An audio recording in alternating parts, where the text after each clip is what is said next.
Welcome to No Se Habla Taxes, the podcast where I, a CPA, do my own bookkeeping and sometimes wonder why I didn't just open a cab rescue instead. I'm Melissa Armstrong, a fractional controller, solo practice owner, and your favorite financial translator for when numbers feel more like judgment than data. And today, we're talking about budgeting, but not the spreadsheet kind. The emotional, real life kind. The kind where you plan to go to one conference and end up at two because feelings. Okay, so here's the thing. At the start of the year, I had one conference in my budget. The Colorado Accounting and Finance Summit. It's local, right here in Denver. 0 flights, minimal costs, and a perfect chance to rack up some CPE credits before the 12/31 deadline. It absolutely made sense. But then July rolled around, and suddenly, bridging the gap, another accounting conference was happening, and they were hosting it in Denver this year. It was also full of CPE opportunities. But most importantly, it was full of friends from my online circle who were going to be there. Colleagues I have known for a while through virtual masterminds and Zoom calls. And guess what? I had major FOMO. So I bought the ticket.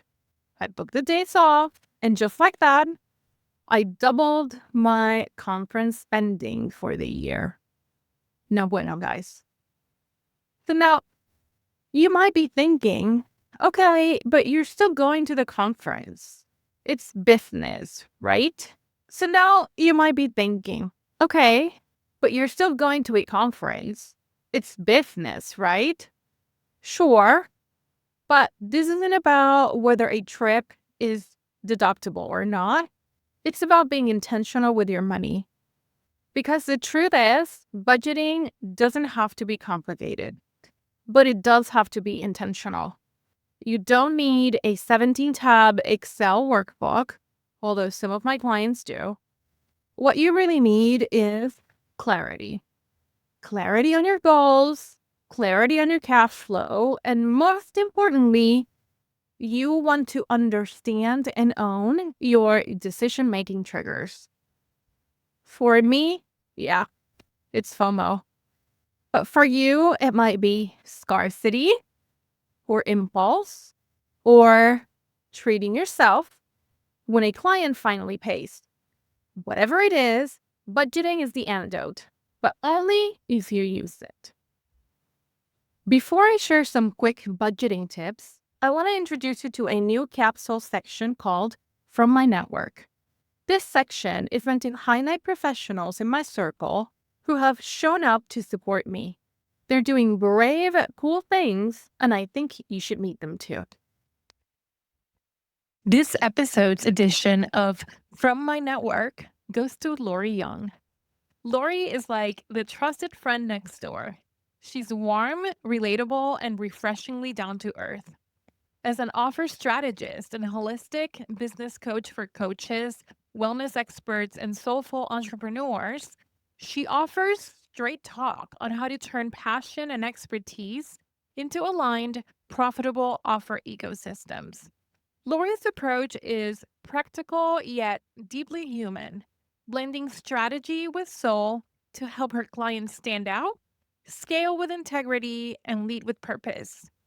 When she's not guiding clients through powerful offer breakthroughs, you can find her hosting the popular podcast, The Offer Mojo Show, building Lego sets, or mastering the impossible game of golf.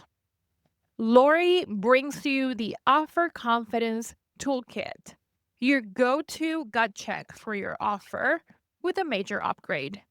Now featuring an AI-powered tool plus a downloadable checklist, this dynamic duo walks you through 10 intentional questions designed to uncover whether your offer is truly aligned, marketable, and ready to sell or where it needs a quick tune-up. Go to www.onamissionbrands.com/offer dash checklist and check it out. I love Lori, her sense of humor, and her beautiful energy. And I know you will love her too. Now, back to budgeting. Let's break it down. If you want to build a budget that works, especially as a solopreneur, you have to start with these simple moves. Number one, make a realistic spending plan, not an aspirational budget, an actual real one. Include your monthly expenses and the big stuff. So for renewals, taxes, travel, even celebratory dinners with your team. Yes, I see you. And then step 2, add a FOMO fund.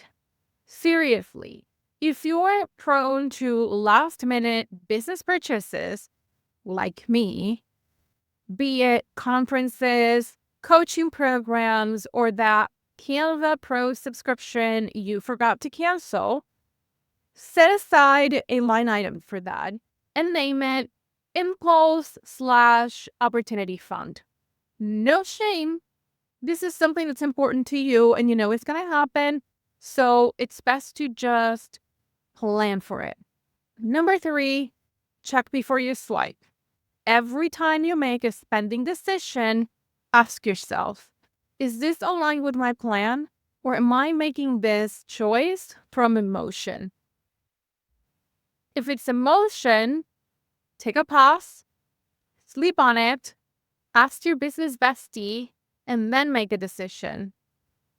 Budgeting, honestly, it's not just math, it is a mindset and one you have to exercise and test over and over again. So, bottom line, I don't regret going to Bridging the Gap. It was incredible. I connected with people in real life that I had only ever seen in little rectangles on my laptop screen. It was professionally nourishing and personally energizing. But I do wish that I had planned for it because the stress didn't come from the event itself. It came from the scramble, the feeling of, can I really afford this? That came after the fact. That is what a budget is meant to help prevent. It doesn't have to be fancy, but it does have to be honest. So take a moment today, look at your calendar. What's coming up that you might say yes to even if you haven't planned for it? Give yourself a little FOMO fund. I know that I will now for this new year. Your future self and mine will thank us. And if you want a solopreneur-friendly budget template, or you just want to hear more behind-the-scenes stories like this one, subscribe to No Se Habla Taxes and head to the link in the show notes to grab my budgeting starter kit. Until next time, plan with purpose, budget for those feelings, and keep all of your receipts.